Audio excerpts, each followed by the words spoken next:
नमस्कार। सामुद्रिक विज्ञान के इस अंक में एक बार पुनः आपका स्वागत है।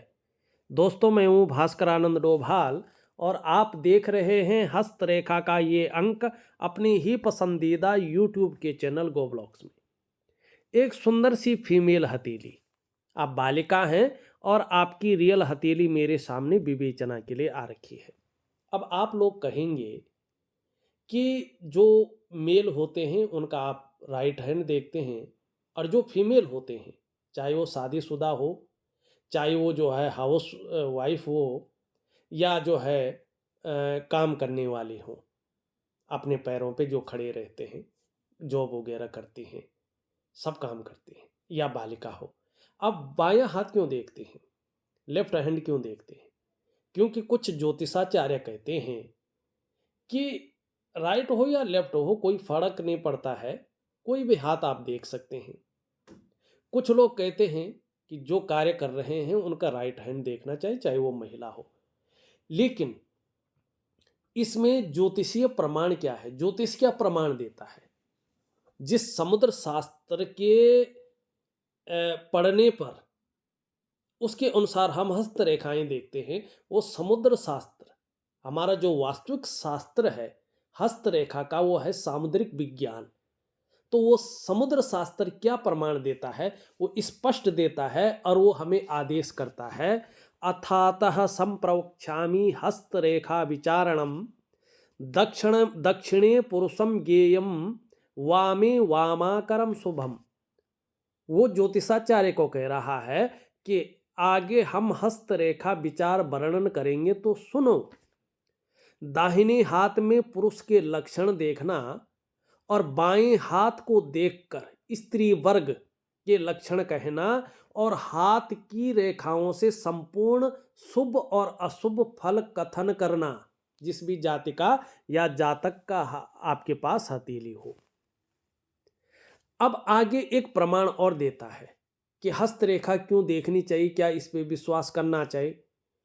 इसमें हस्तरेखा शास्त्र एक प्रमाण, शास्त्रीय प्रमाण है, वो देता है। वो कहता है, शिवोक्तम तंत्र सामोदरम कर रेखा शुभाशुभम यस्य विज्ञान मात्रेणो पुरुषो नहीं सोचती। मानी महादेव जी के कहे हुए सामुद्रिक शास्त्र में हाथ की रेखाओं से शुभ और अशुभ की व्यवस्था वास्तविक रूप में लिखी हुई है। जिस शुभ और अशुभ अर्थात सुख दुख के भली भांति जानने मात्र से मनुष्य शोक को प्राप्त नहीं होता है, अर्थात सुखी रहता है। इसलिए हस्तरेखाएं हमें देखनी चाहिए। ठीक है ना? तो अब क्यों मैं ये लेफ्ट हैंड देख रहा हूं, आपको पता चल गया होगा। अब थोड़ा सा देखिएगा, यहाँ पे हथेली का आकार अगर हम देखते हैं तो इस हथेली का आकार पूरी तरह से आयताकार है और 7 प्रकार की जो हथेलियां बताई गई हैं सामुद्रिक विज्ञान में, उसमें सबसे उच्च कोटि की जो हथेली होती है वो इसी हथेली को माना गया है। मानी जो ये हथेली है ये उच्च कोटि की हथेली है, जो हथेलियों की श्रेणी है। इसको दार्शनिक हाथ कहा गया है। अब इसमें बताया गया है कि ऐसे लोग कहीं ना कहीं एनालिटिकल स्वभाव वाले होते हैं, दार्शनिक होते हैं, कहीं ना कहीं खोजी प्रवृत्ति के होते हैं, अनुसंधानात्मक इनके अंदर जो है गुण होता है, शोध का गुण होता है। ठीक है ना? और ये जीवन का जो प्रारंभिक दौर है, भले ही वो थोड़ा सा जो है संघर्ष से युक्त हो, उतार चढ़ाव से युक्त हो, कई बार अस्थिरता का सामना इनको करना पड़े, लेकिन उससे उभर कर ये लोग ऐसी स्थिति को प्राप्त करते हैं कि हर क्षण का आनंद लेते हैं, हर क्षण का जीवन में लुत्फ उठाते हैं। ये भी इनकी हथेली में है। तीसरी बात अगर हम यहाँ पे करें करियर का मामला, आज के जमाने के अनुसार, तो जिस कार्य में बोलने से बहुत ज्यादा काम चलता हो या जिस कार्य में मस्तिष्क का बहुत ज़्यादा प्रयोग करना पड़ता हो, शारीरिक मेहनत तो करनी पड़ती हो लेकिन उससे ज़्यादा मस्तिष्क का प्रयोग करना पड़ता हो, मानसिक मेहनत करनी पड़ती हो, या बोलने से ज़्यादा काम चलता हो, ऐसा करियर इनके लिए सुटेबल होता है। तरक्की देने वाला होता है।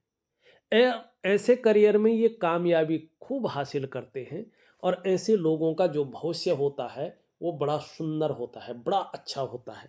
तो आपका भी यहाँ पे बहुत अच्छा दिखाई दे रहा है।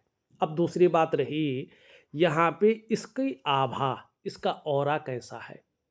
अगर आप देखेंगे ये जो फोटो खींची गई है ना, ये उस तरह से नहीं इसका एंगल लिया गया है, लेकिन वास्तव में अगर आप स्पष्ट तरीके से इस हथेली को देखेंगे तो इसका आभा मंडल बहुत सुंदर है, बहुत ही अच्छा आभा मंडल है।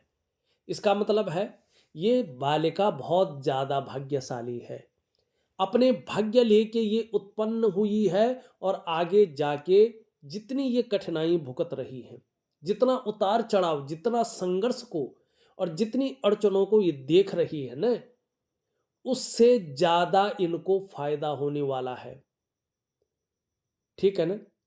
एक लोहे का अगर कोई या तांबे का कोई धातु है, अगर उसको हम बहुत अच्छा रूप देते हैं ना, तो आपने देखा होगा जो लोहार है खूब ठोक बजा के जो है उसको एक अच्छा जो है आकार देता है, और वो आकार जब चमकता है, एक लोहे का भाई वो पड़ा हुआ था, एक टुकड़ा पड़ा था, कोई आकार नहीं था उसका, सिंपल था, वो कोई नहीं पूछ रहा था, या तांबे का टुकड़ा पड़ा था, लेकिन जब उसका आकार बनता है तब वो लग्जरी आइटम बनता है। तो ठीक ऐसे ही ये लोग हैं, अभी ये आकार ले रहे हैं चमकने के लिए, लेकिन जब चमकते हैं ना तो शीर्ष स्तर पे बैठते हैं। यही वो हथेली है, और इसका एक उदाहरण भी इस हथेली में है। फिर आपकी शंकाओं पे भी आता हूँ। ये बड़ा राज चिन्ह है इनकी हथेली में, अगर ध्यान से देखें आप, ये देखेंगे आप, ये यहाँ पे एक शानदार राज चिन्ह बन रहा है। और आप अगर हम यहाँ पे देखते हैं तो एक राज चिन्ह इनकी हथेली में ये भी बन रहा है। जरा ध्यान से देखने की कोशिश करें तो कहीं ना कहीं ये भी राज चिन्ह इनकी हथेली में बन रहा है।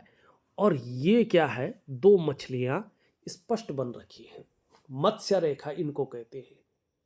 और हमारा शास्त्र प्रमाण देता है, यस्य हस्ते मत्स्य रेखा कर्म सिद्धिश्च जायते धनाड्यस्तु स्वविज्ञेयो बहुपुत्रो न संशयो।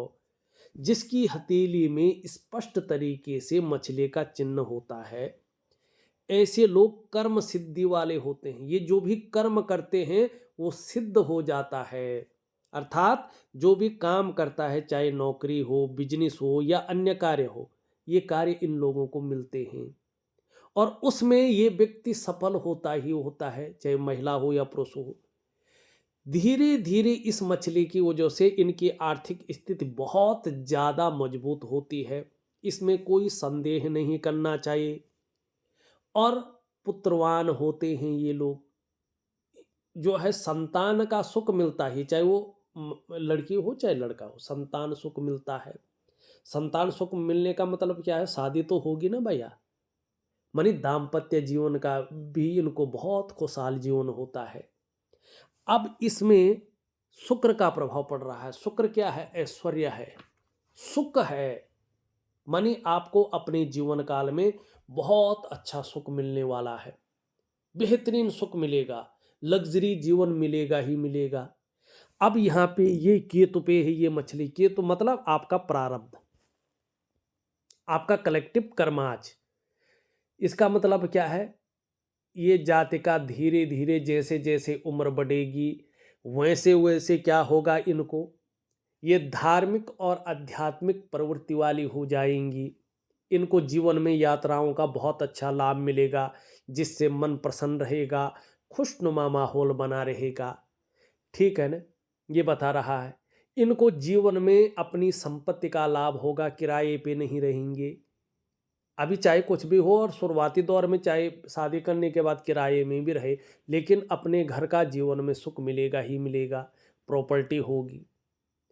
और इनको बच्चों का सुख भी बहुत अच्छा मिलता है, क्योंकि कलेक्टिव कर्म आज लेके आ रहे हैं, आए हैं, प्रारब्ध लेके बहुत अच्छा आए हैं, और प्रारब्ध दोनों लेके आए हैं। जो गलत कर्म किए हैं उसका भोग भी कर रहे हैं प्रारब्ध में। और जो अच्छे कर्म किए करेंगे उनके चिन्ह उभर रहे हैं, आगे करेंगे। अब ये दृष्टिगोचर कर रहे हैं शनि को, भाग्य स्थान को। मानी जीवन में धन बहुत अच्छा कमाएंगे, जबरदस्त कमाएंगे, ये स्पष्ट तरीके से दिखाई दे रहा है। लेकिन एक कमी है हाथ में। आप इनका अंगूठा देखें तो ये स्पष्ट बता रहा है कि इनको जल्दबाजी से बचना है, भावनाओं के वशीभूत होकर गलत निर्णय नहीं लेना है, और उतावलापन नहीं दिखाना है। अगर ऐसे ये करते हैं तो जीवन काल में ये संघर्ष की स्थिति को अपने जीवन में उतारेंगे, धन हानि भी होगी। ऐसे लोगों को व्यवसाय बड़ा सोच समझकर करना चाहिए। ये चीज व्यवसाय में नुकसान को देता है। और जीवन में यदि व्यवसाय करते भी हैं तो पार्टनरशिप में कार्य नहीं करना चाहिए। एक बात का ध्यान रखना चाहिए कि खूब मेहनत के बाद ही ऐसे लोगों के पास धन आता है। खासकर जीवन में धन कमाने की स्थिति थोड़ी सी लेट आती है। यहाँ पे शादी होने के बाद, शादी हो जाएगी उसके कम से कम 2 सालों के बाद आपके जीवन में धन की स्थिति बहुत अच्छी इस स्तर पे आनी शुरू हो जाएगी, मन चाहा। लेकिन जैसे जैसे उम्र बढ़ेगी, पीठ का दर्द है, घुटने का दर्द है, कमर की प्रॉब्लम है, इसकी संभावना भी बढ़ेगी। लेकिन उसके लिए क्या करना है? योगा है, प्राणायाम है, ये चीज़ें करना है, मेडिटेशन है, तो ये चीज़ नहीं होगी। हाँ, बुढ़ापा बहुत अच्छा रहेगा, ये भी स्पष्ट तरीके से यहाँ पे दिखाई दे रहा है। अब थोड़ा सा शादी कब तक होगी और इसमें बाधा क्यों आ रही है, आप ये पूछना चाह रहे हैं। अब देखिएगा, ये आपकी जो है इंडेक्स की फिंगर है और इसके नीचे का जो ये भाग है इसको देवगुरु बृहस्पति कहते हैं। और मुख्य कारण ये है शादी का। ये यहाँ पे देखेंगे तो क्रूर ग्रह शनि की तरफ झुक रहा है, और यहाँ पे हृदय रेखा से देखेंगे तो यूरिन रेखा जो है, जो सबसे बड़ी है, वो इससे बहुत दूरी पे है। ठीक, इसका मतलब है इसकी वजह से इनकी शादी में जो है लेट लतीफा हो रहा है, और बृहस्पति की वजह से और नेगेटिव ऊर्जा की वजह से जो इनके अंदर नजर दोष है। वैसे तो पितृदोष दिखाई दे रहा है, लेकिन अभी नजर दोष का ही उपाय इनको करना है। ठीक है ना? तो इसकी वजह से अड़चने आ रही हैं। अब कब समय बन रहा है देखिएगा, इनका जो शादी का समय है वो शुरू हो गया है। 26 से लेके 28वें वर्ष के बीच में इनके शादी के शानदार योग है। मानी कहीं ना कहीं 28वें वर्ष तक इनकी शादी होगी ही होगी, इसमें कोई दो राय नहीं है। ठीक है ना? 28वें वर्ष तक इनके शादी के योग चरम स्थिति में बन रखे हैं। उपाय जरूर करना है, शादी का मैं उपाय दूंगा, उस उपाय को ये खुद करेंगी ये बालिका, तब जाके इनको फायदा होगा। और इतना पावरफुल उपाय है कि प्रैक्टिकल रूप में दूसरों का जो है बहुत अच्छा फीडबैक उस उपाय का आया है मेरे पास। बहुत, जिसने भी किया, और जिसने किया ही नहीं देने के बाद भी, तो वैसे थोड़ी होता है। करोगे नहीं तो फायदा थोड़ी होगा। केवल हाथ देखने का मतलब खाली जानना है, और इसके निकले हुए उपाय करने का मतलब है कि जो कमी है उसको पूरा करना। अब यहाँ पे देखेंगे तो बृहस्पति आपका यहाँ से कमजोर हो रखा है, साधारण अवस्था में आपकी हथेली में बैठे हुए हैं, और इस अवस्था में ये आपके अंदर साधारणता देते हुए दिख रहे हैं, सामान्य व्यक्तित्व देते हुए दिखाई दे रहे हैं। लेकिन नैसर्गिक गुण रहेंगे, कहीं ना कहीं थोड़ा रहे लेकिन हंसमुख स्वभाव रहेगा, दयालुता आपके अंदर रहेगी, दूसरों की मदद करने की भावना रहेगी। आर्थिक पक्ष भी लगभग थोड़ा सा ठीक ठाक रहने की संभावना है।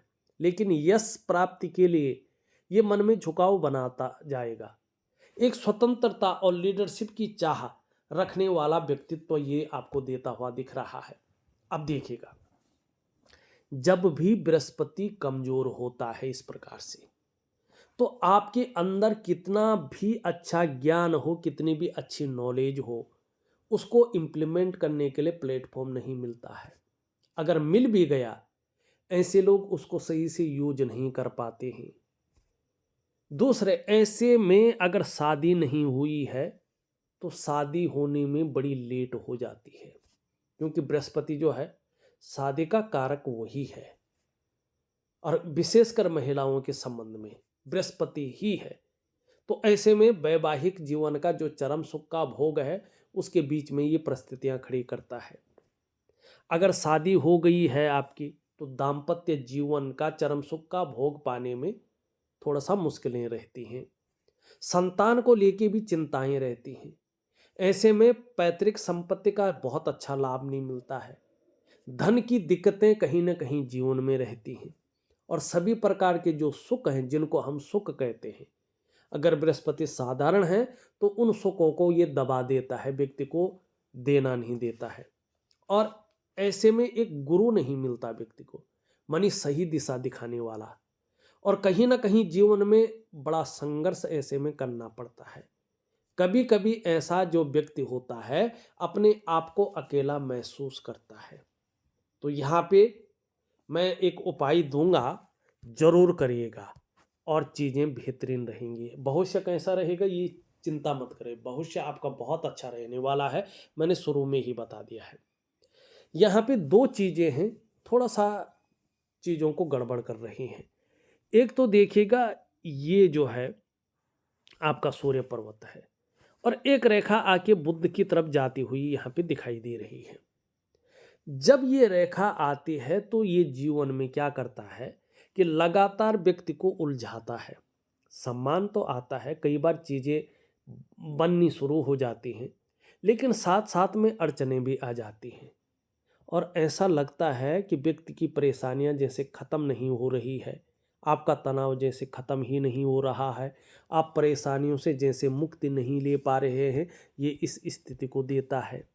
तो मैं एक दिव्य सूर्य क्रिया दे रहा हूँ आपको, छोटी सी है, बड़ी पावरफुल है, 3 महीने तक करें, बहुत अच्छा लाभ होगा।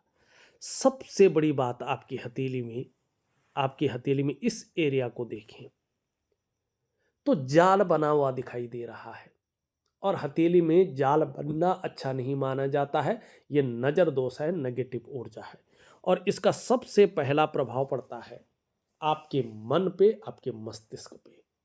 जीवन में कई बार बहुत ज़्यादा उलझने आ जाती है, और कई बार तो ऐसा होता है पूरा जीवन ही उलझन में जैसा चला गया हो, और जो व्यक्ति की निर्णय लेने की ताकत है वो क्षीण होनी शुरू हो जाती है। ऐसे में व्यक्ति सही से डिसीजन नहीं ले पाता है कि वास्तव में करना क्या चाहिए और किस तरफ हमें जाना चाहिए। दूसरा इसका प्रभाव पड़ता है आपके रिश्तों पे, खासकर दाम्पत्य जीवन का रिश्ता, परिवार का रिश्ता और कुटुंब का रिश्ता। इन रिश्तों का जो चरम सुख का भोग है, उसके बीच में परिस्थितियां खड़ी हो जाती हैं। तीसरा इसका प्रभाव पड़ता है आपकी सेहत पे, चाहे वो मानसिक हो चाहे वो शारीरिक हो, ये कहीं ना कहीं विकार देना शुरू करती है या कोशिश करती है। चौथा प्रभाव पड़ता है व्यक्ति की आर्थिक सेहत पे। ऐसे में ये आर्थिक रूप से आपको बीमारों बनाने की कोशिश करता है, दरिद्रता की ओर धकेलने की कोशिश करता है, बरकत और कैश की कमी को उठाता है। और पांचवा और सबसे बड़ा और सबसे तीव्र प्रभाव पड़ता है इसका आपके डेवलपमेंट पे, आपकी प्रोग्रेस पे। आपका जो सफलता का स्तर हो जाना चाहिए था, उसके बीच में ये परिस्थितियां खड़ी करता है, माइनस की तरफ ले जाता है। तो इसके लिए कुछ दिन के लिए मैं आपको एक वनस्पति स्नान दे रहा हूं। अब क्या क्या मैं दूंगा जरा ध्यान से देखिएगा।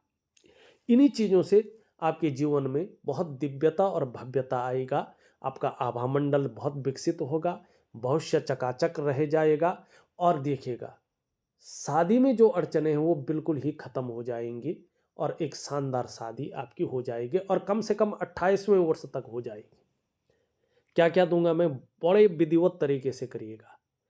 एक मैं वनस्पति स्नान दे रहा हूं आपको, दूसरा एक दिव्य सूर्य क्रिया दे रहा हूं, एक दिव्य योग ध्यान क्रिया दे रहा हूं। ये क्रियाएं हैं, ये कोई उपाय नहीं है, क्रियाएं हैं, लेकिन ये किसी उपाय से कम नहीं है। अब उपाय क्या दे रहा हूं मैं, एक शादी का उपाय दे रहा हूं। ये करना है आपने, निश्चित तौर पे बहुत बड़ा लाभ आपको होगा। अब चलते हैं कुछ और विश्लेषण आपके जीवन में करते हैं। धार्मिक भावनाएं बहुत अच्छी रहेंगी, ईश्वर में विश्वास बना रहेगा, अपने आराध्य के प्रति समर्पण की भावना रहेगी। यहाँ पे मिडिल फिंगर देखें तो यहाँ तक ठीक है और इसका ये मुड़ा हुआ है इस उंगली की तरफ। मेहनती बहुत हैं और मेहनत करने में कोई कायरता नहीं रहेगी अगर एकाग्रता से करने बैठ जाए तो। लेकिन बहुत ज़्यादा मेहनत, बहुत ज़्यादा परिश्रम करने के बाद ही चीज़ों में सफलता मिलेगी और कई बार दौड़ा धूपी का काम भी आपको करना पड़ेगा। यहाँ पे देखेंगे तो ये बुद्ध की ओर झुकती हुई दिखाई दे रही है, बहुत अच्छा है। व्यापार के जो गुण हैं, चाहे करें ना करें, लेकिन आपके अंदर कहीं ना कहीं समाहित होते हुए दिखाई दे रहे हैं। यहाँ पे बृहस्पति की उंगली से बड़ी है, मिडिल फिंगर से छोटी है। तो आगे चलकर जीवन में रिस्क लेने की ताकत रहेगी, जोखिम उठाने की ताकत रहेगी और इस रिस्क लेने में, इस जोखिम उठाने में कहीं कोई नुकसान हो भी जाए तो गिर कर पुनः उठने की ताकत भी रहेगी, जिसको हम हिम्मती स्वभाव कहते हैं। ये बहुत अच्छी चीज़ है। धन कमाने की ललक बहुत अच्छी रहेगी, लेकिन ये इसके पहले पूर्व तक नहीं पहुंच पा रही है। धन के प्रबंधन में, कागजों के रखरखाव में, अकाउंटेबिलिटी में, फाइलिंग में और कम्युनिकेशन स्किल्स में थोड़ी सी कमी दिखाई दे रही है। और जिस प्रकार से व्यक्तित्व को निखर के आना चाहिए था, उभर के आना चाहिए था, उसमें बहुत ज़्यादा कमी दिख रही है। कोशिश करें, यहाँ तक नाखून अगर बढ़ जाता है तो ये नेचुरल तरीके से ठीक हो जाएगा और आपको इसका लाभ होगा। एक सुखद जीवन जीने की चाह रहेगी और सुखद जीवन जीने के लिए प्रयत्नशील व्यक्तित्व रहेगा, ये दिखाई दे रहा है। हृदय रेखा देखें तो धीरे धीरे बृहस्पति की ओर आ रही है और धीरे धीरे बृहस्पति के गुण इसमें समाहित हो रहे हैं। तो चाहे आप आगे बिजनेस करें, नौकरी करें, कोई और भी काम करें, समाज में एक अच्छा जीवन व्यतीत करेंगे। तो व्यापार ना करें, अगर करना हो तो नौकरी करें तो आपके लिए बहुत अच्छा रहेगा। मस्तिष्क रेखा बौद्धिक स्तर को बहुत बढ़िया बना रहा है और उसकी सपोर्टिंग लाइनें भी दिखाई दे रही हैं। आगे चलकर इसका बहुत बड़ा लाभ होगा। जीवन रेखा मैंने पहले ही बता दिया है, ज़बरदस्त स्थिति की है, इससे अच्छी जीवन रेखा नहीं है। लेकिन आपकी करियर और धन की रेखा टूट टूट कर आगे बढ़ रही है। अभी अगर कुछ समय तक अगर हम बात करें तो भाग्य उतना प्रबल नहीं है जितना होना चाहिए, जितना इसने साथ देना चाहिए। और खासकर करियर और धन के मामले में तो जो स्टेबिलिटी, जो अस्थायित्व तो होना चाहिए, वो देता हुआ अभी नहीं दिखाई दे रहा है। तो जो उपाय मैं दे रहा हूँ उसको करे तो लाभ होगा। घूमने फिरने की खूब शौकीन रहेंगी और अभी शुक्र थोड़ा सा दूषित है, जब ठीक हो जाएगा तो इसका लाभ होगा। निम्न मंगल भी दूषित है लेकिन ऊपरी मंगल ठीक है, तो पराक्रम बहुत अच्छा रहेगा और एनर्जेटिक स्वभाव बना रहेगा। इसके बारे में मैंने बता दिया है। शनि की स्थिति देखें तो धीरे धीरे बेहतरीन हो रहा है, लेकिन कभी कभी बेवजह की चिंताएं दे देता है या कोई ना कोई वजहें खड़ी करता है जो थोड़ा तनाव दे और सुबह उठने में थोड़ा आलस्य दे सकता है। हालांकि गंभीर व्यक्तित्व देगा, इसका लाभ होगा। सूर्य में थोड़ा दिव्य सूर्य क्रिया दे रहा हूं तो बहुत बड़ा लाभ होगा। छोटा काम भी करेंगे तो नेम फेम पाने की इच्छा रहेगी। बुध बहुत अच्छा है, आगे चलकर वाणी की ताकत बहुत अच्छी रहेगी।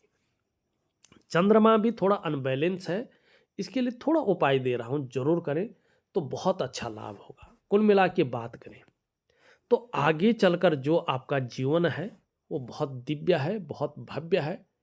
चाहे पारिवारिक मामले में देखें, चाहे स्वास्थ्य के मामले में देखें, चाहे हम करियर और धन के मामले में देखें, चाहे सामाजिक जीवन के मामले में देखें, हर सुख का भोग करेंगे और हर सुख को पाएंगे और अपने जीवन को हर क्षण का आनंद लेंगे।